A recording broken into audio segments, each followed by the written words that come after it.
आइनिफ्राय सोलोंनाय रेसिपि नालाय अबाव थावा जानो।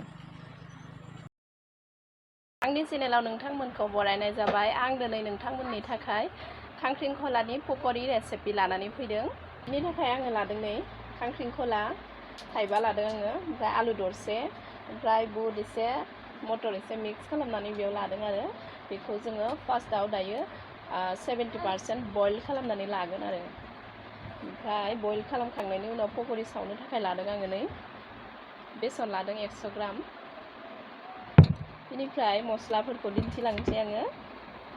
नै मस्लाफोरा जाबाय नै बानलु पाउडार हाफ टीस्पुन लादों, ओमफ्राय जिरा पाउडार हाफ टीस्पुन लादों, ओमफ्राय बानलु गोथां गोमोन थाइब्रै आङो फिसा फिसा हानानै लादों आरो ओमफ्राय नै बेयो दुन्दिया पाउडार हाफ टीस्पुन लादों बेखौबो, ओमफ्राय संख्रि नांगौ जखानि, हालदै सामससे लादों, ओमफ्राय सामब्राम दरनै हानानै लादों फिसा फिसानो, ओमफ्राय नै सामब्राम गुफुर आरो हाइजेंनि पेस्ट बानायनानै लादों सामससे, ओमफ्राय बादाम गोथां एसे लादों आरो आङो थावआव फ्राय खालामगोन बेखौबो। फैदो बिदिब्ला जोङो रेसिपिखौ स्टार्ट खालामनोसै। आङो दायो खांख्रिंखलाखौ मोजाङै बासिनानै लानोसै। बासिखांनानै ओमफ्राय नैबे सारायावहाय रुनानै लानोसै आरो सेखा लाबाय आं नै, ओमफ्राय दै होनानै लाखानोसै आङो सारायावहाय।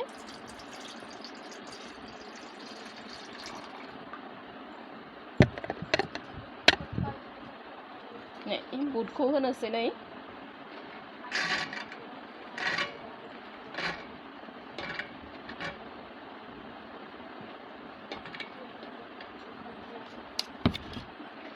ओमफ्राय आलुखौबो जिरला रुखागोन नालाय बिदि खावनै खालामनानै होनोसै। ओमफ्राय नैबे खांख्रिंखलाखौ मोजाङै बासिनानै लानोसै, बिनि सुखौ गारगोन आरो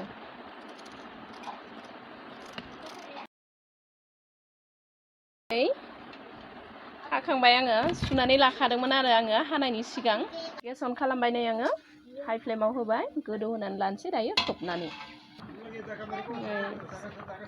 आं खांख्रिंखलाखौ 70%ल' मोनहोगोन नालाय मोनबाय, आं खांख्रिंखलाखौ दिहुननानै दोननोसै। आलुखौबो चेक खालामनायनि र' मोनबायना मोनाखै। जाजोब्बाय आरो नै आङो दायो बोखांना लानोसै नै। दायो खांख्रिंखलानि बे बेगर पार्टखौ दिहुननानै लानोसै आरो सामसजों। बेसनखौबो गलायनानै दोनखानोसै, मोजाङै मिक्स जानानै थागोन बियो। ओमफ्राय संख्रि एसे लादों आङो बेसननि थाखाय, बास बेसननि थाखायल' आरो दैखौ जोङो एसे एसे होनानै मिक्स खालामलांबाय थागोन। खेबसेनो बुरजा होबा मोजां मिक्स जाया आरो। दायो गेस अन खालामनोसैलाय आरो बे खांख्रिंखला बेगर, बुट, आलु बेखौ पियासजों मोजां एवनानै लानोसै। थावाबो दुंबाय नै, उखुन्दै फैबाय थावआव। सामब्रामखौ होग्रोनोसै आङो,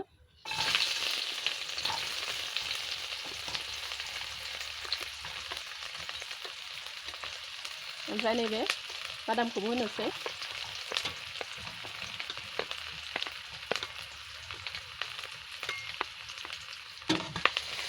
मोजाङै एवना लानोसै। नै बादामाबो कालार चेन्ज खालामबाय। दायो आङो बानलु गोथांखौ होनोसै, बानलुखौ होनोसै दायो आङो फ्लेमखौ ल' खालामनानै होनोसै।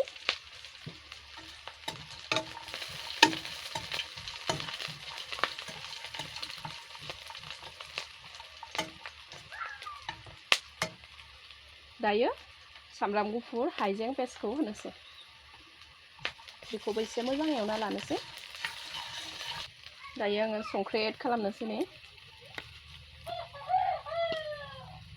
खावसे दोनबाय आं, दा उनाव होगोन। मोजां मिक्स खालामना लानोसै।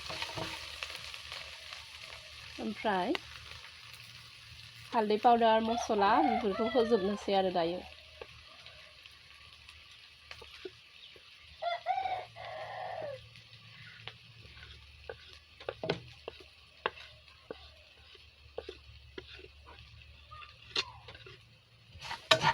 मोजां मिक्स खालामना लानोसै। दायो रेडि जाबाय जोंहा नै बेखौ होनोसै।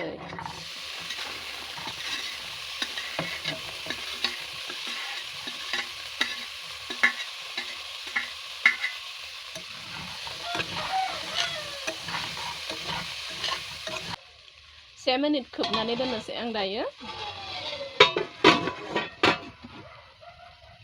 कमप्लिट जाबाय जोंहा टाइमा। टार्न अफ खालामनानै होनोसै। दायो दिहुननानै लानोसै। दायो खांख्रिखलायावहाय सोनोसै आरो संख्रियाबा नांखोना नांदिया टेस्ट खालामनायनो दे। थिगानो पारफेक्टथार।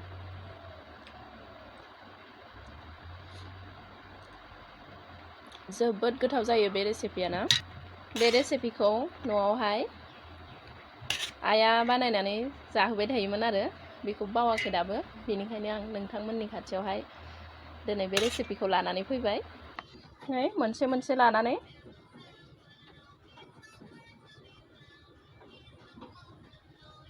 नै बिदि दोननोसै। ओमफ्राय सायावहाय नै बेसननि लगायनायखौ बिदि होनानै एवलांबाय थानोसै आरो।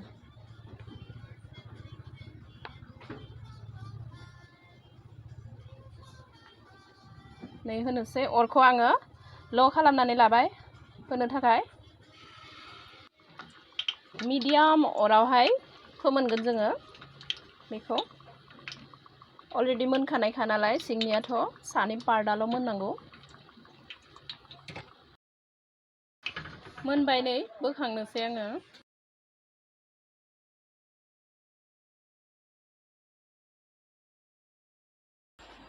खांख्रिखला पकरिया जा साइजखा आरो नै आङो ससजों जानोसै। माबायदि टेस्ट जादों।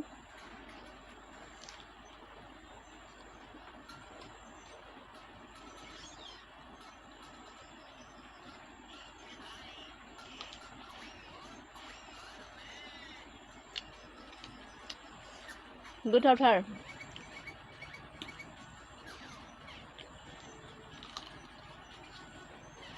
बेबायदिनो आङो नोंथांमोननि थाखाय मोजां मोजां रेसिपि लाबोबाय थागोन। बिदिब्ला उननि रेसिपियाव लोगो मोनसिगोन। बाय।